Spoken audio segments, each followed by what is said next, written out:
Welcome to Market Access Today. Please get ready to be captivated by expert insights and explore new frontiers. Traditionally, I want to thank Econics for their unconditional support. Now let's get started. Today, I have Professor Lou Garrison with me. Welcome, Mr. Garrison. Good morning. Good evening to you. Thank you very much. He is a professor at the Comparative Health Outcomes Policy and Economics Institute at the University of Washington. Professor Garrison was elected as ISPOR President from July 2016 to June 2017, following other leadership roles since 2005. He has more than 100 publications in peer-reviewed journals. Now I want to give you the floor to tell us more about yourself and your impressive career journey, please. Well, thank you for those very kind words, Ozzy. I also want to thank Econics and Market Access Today for the opportunity to speak today. I had the pleasure of meeting the Econics folks at a meeting in Astana in Kazakhstan, I think back in March. So it's a pleasure. This is a follow-up of that. And certainly market access and access, using the term more generally, is on my mind. In terms of my background, and thanks for asking, everybody likes to talk about their own personal history, so it's hard to keep it short. But I kind of fell into being an economist. I think of life as kind of a random walk with serial correlation. So you have events that happen to you that you hadn't planned for, and they influence everything else in the rest of your life. And that has certainly happened to me. I studied economics in high school in 1968. So I don't want to count how many years ago that was, but my high school economics teacher is 92 years old now, and I call him every Saturday. He's still working and he's still driving. So stay out of the state of Kentucky; it's dangerous. Anyway, so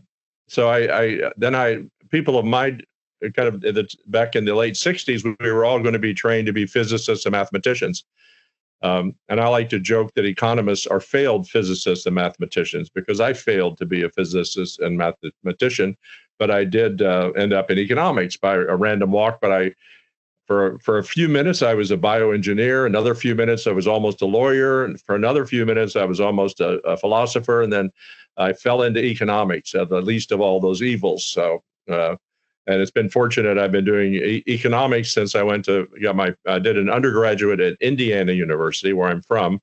And if you say, well, what is the state of Indiana famous for? And the answer is basketball, Larry Bird, and that's our love in Indiana. And and then I went to Stanford on the West Coast, and that's where I did my graduate work. And in the course of that work, I met a distinguished economist, really super economist named Victor Fuchs, who just died at age 99 this past year, and he published at age 98 in the New England Journal. So he kept at it as well. But I was fortunate. I fell into health economics, and then I have a bit of an unusual career. I spent 12 years in nonprofit policy research that actually led to me teaching health economics in Poland in 1988 with Peter Newman and Joe Cutson, who, if you know our field, have also went on to great things and are still doing great work. So I've been involved. I started there, and then I always wanted to get back to the West Coast, so I took a job with Syntex in Palo Alto, where Stanford is. And sure enough, within a year and a half, we went out of business, and Roche bought us. Right. So then that's the random walk part of life.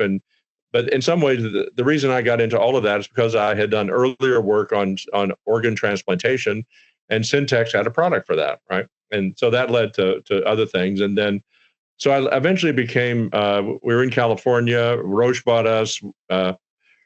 My boss became the head of health economics in Roche, and eventually he was promoted. And by a long chain of command, I eventually became the global head. But sure enough, what did they do? They closed down the California site. So I went to Switzerland for 2.5 years, which was very fortunate for me. And then I had a great time, but then I came to academia 20 years ago. So I've been in academia at the University of Washington, and very fortunate to have great colleagues here for 20 years now. So sorry for the long response. Many thanks for perfectly crafting such a comprehensive career, actually. And today, I want to focus on global differential pricing in healthcare and ask for your point of view and approach. Having said that, my initial question is, why is differential pricing important for improving global access to medical innovations? Thank you for that question.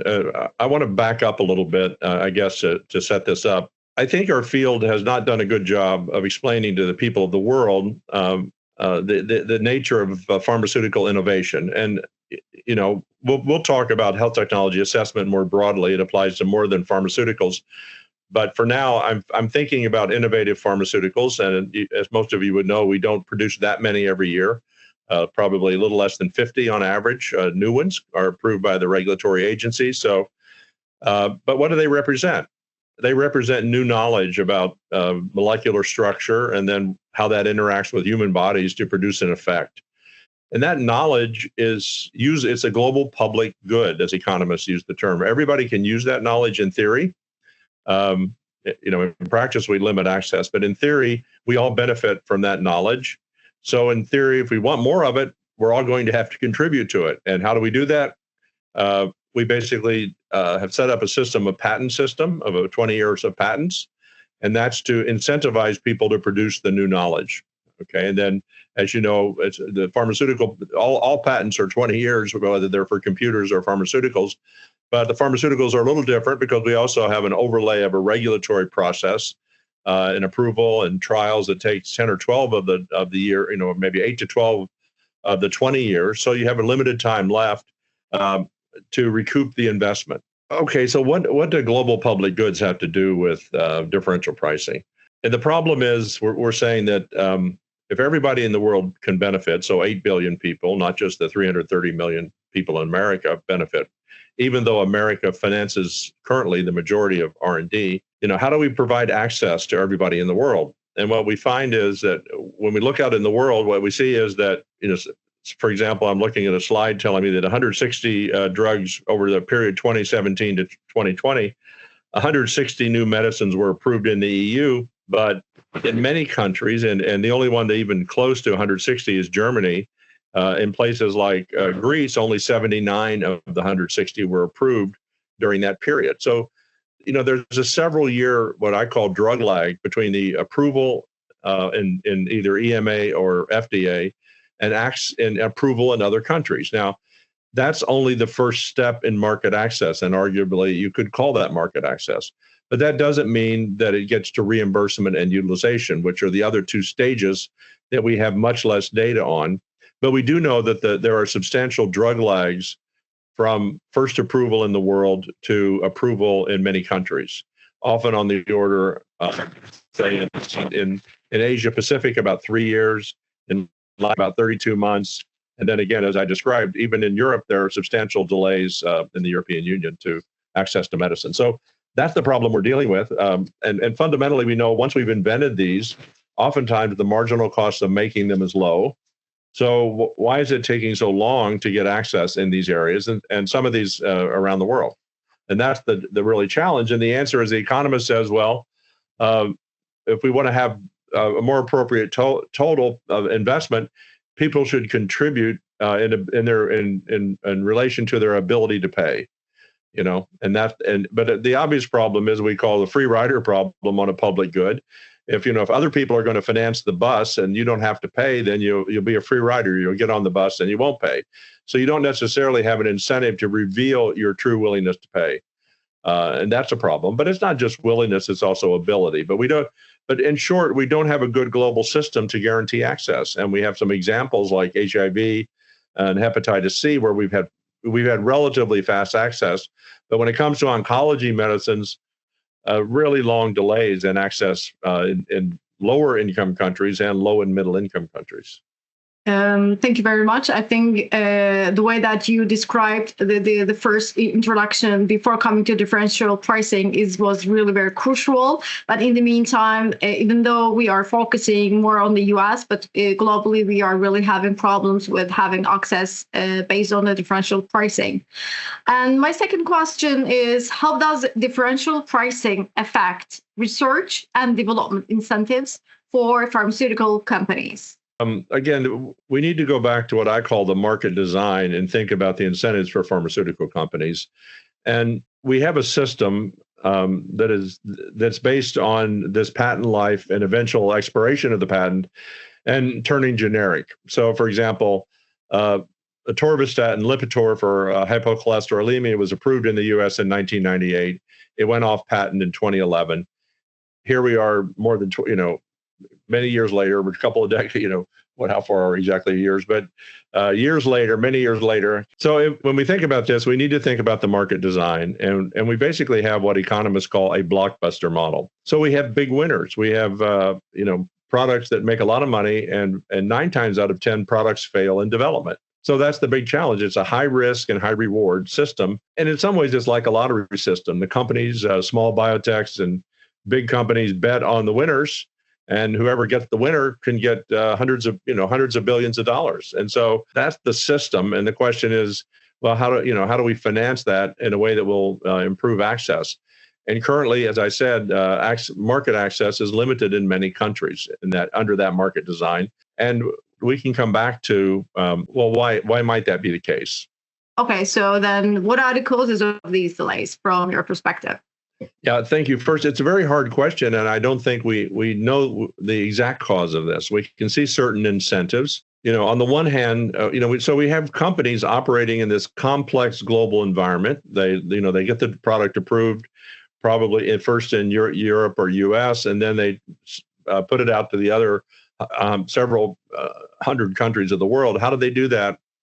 And some of those countries don't have a lot of ability to pay. And so they face a very complex environment. So they're going to go to the markets where the rewards are highest. And as I said, currently, the U.S. is the most innovation-friendly market and finances over half of the research and development. And arguably that innovation, as scientific knowledge, spills over to everybody in the world. But companies are going to be reluctant to go into markets that are small or not likely to pay premium prices. So they drag their feet. On the other hand, on the government side, they have limited budgets in the short term. And so they probably budgeted based on last year's medicines. So the prospect of 50 new medicines, up to 50 coming every year, is not necessarily a welcome thing from the standpoint of just managing the budget. And also, obviously there's a political element there as well. So they have to balance the political concern. So it's a mix of demand side problems in terms of ability to pay or really, I guess demand side is really more the country saying, we're not ready for this medicine. We don't have the budget. We're going to drag our feet. And supply side, the company is saying there's not enough profit in that market, so we're not in a rush. I mean, we're fine if it gets there eventually. We do believe in social responsibility to a degree, but so it ends up with a drug lag, and that's where we are. But we also see across different systems that the price level is not highly correlated with the income level of the country.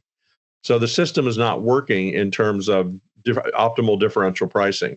And so let me say a bit more about that. Oh, yeah, sure. Yeah, I think just we're seeing exactly what you were just saying, which is different pricing is not always correlated with the GDP and also the income of the countries, but just it would be great to have more about your opinion on that. So, Ozzy, I probably should have said at the outset. So how do economists who, I like to joke that an economist is someone who would rather see things work in theory than in practice, right? And the theory here basically says we have a global public good. Everybody benefits. Not everybody has the ability and willingness to pay as much, but we all should contribute.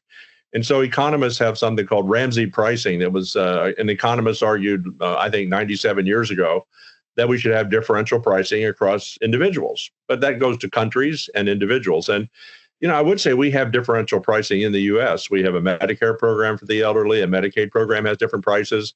People who are uninsured get coupons. So effectively, there's differential pricing. And there's actually differential pricing in the world. The U.S. prices are 2 to 3 times higher than Western European. So that means there are different prices. So it's happening. There's some differential pricing. It's just that it's not working well in terms of lining up with ability to pay, and it's not working well in terms of promoting access because these access delays are way too long, given that some of these medicines are life-saving. Thank you very much. I would like to go to my third question and ask you what are the key steps that the stakeholders must take to successfully implement differential pricing globally? Well, that, as you can imagine, given where we are, you could say, well, why hasn't this happened already?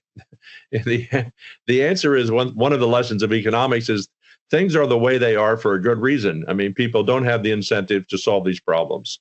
And we have complexities like parallel trade, external reference pricing that kind of undermine the ability to maintain differential prices. But I did want to mention that at ISPOR, I'm a member of ISPOR and HTAI and other associations, and we have a new association called Access Forum that will be meeting before the meeting in Barcelona. And so there's a lot more interest in access. And so I'm real pleased to see Market Access Today bringing this to Europe.